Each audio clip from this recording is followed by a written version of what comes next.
Bonjour à tous, je m'appelle Adélaïde Charlier et je coordonne le mouvement Youth for Climate en Belgique. Le mouvement Youth for Climate est né en janvier 2019 parce que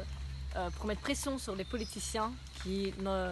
politiciens belges mais les politiciens aussi européens qui ne suivent pas du tout les accords de Paris. Et donc nous avons décidé en tant que jeunes de sortir dans les rues, de rater les cours tous les jeudis pendant 20 jeudis afin de mettre pression. Et nous avons continué jusqu'aux élections et maintenant nous continuons la pression. Hanouna,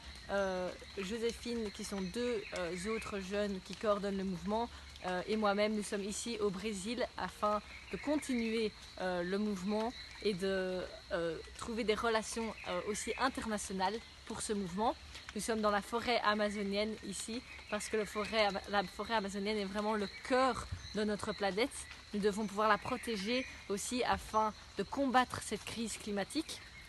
Et donc, nous pensons que c'est très important pour nous d'être ici, d'écouter les histoires et surtout de ramener les histoires en Europe, de ramener les histoires à la COP. Donc c'est vraiment ici, pour ça que nous sommes ici.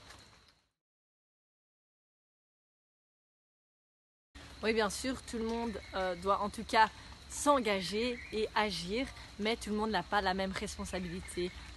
pour agir. Donc c'est-à-dire qu'en tant que ministre ou en tant que chef d'État, on a une très grande responsabilité, on a la responsabilité de sa société. Et puis si on est en CEO d'entreprise, on a la responsabilité de savoir comment est-ce qu'on produit notre produit, comment est-ce qu'on le vend. Donc encore une fois, c'est une toute autre responsabilité comparée par exemple à un chef d'ethnie ici dans la forêt amazonienne ou encore à une de mes amies, Anita, qui vit ici dans la forêt amazonienne et qui est très fortement touchée par ces grandes entreprises, c'est-à-dire qu'elle vit dans un village où la rivière est très importante pour tout son village et à cause d'un grand barrage hydraulique et d'une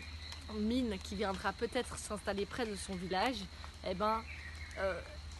il y a de moins en moins d'eau dans sa rivière, il risque d'avoir aussi surtout beaucoup de pollution dans sa rivière, des maladies qui risquent d'arriver dans son village et donc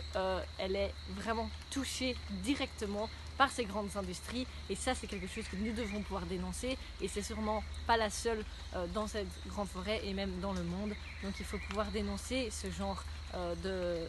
d'action et il faut pouvoir en tant qu'individu, ce qu'on peut faire et la responsabilité qu'on a, c'est de pouvoir ne pas soutenir ce genre d'industrie qui ne prennent pas en compte les droits humains et qui ne prennent pas en compte que notre planète a des ressources limitées et que nous ne pouvons pas juste continuer à la détruire et donc préserver aussi cette forêt, préserver notre planète.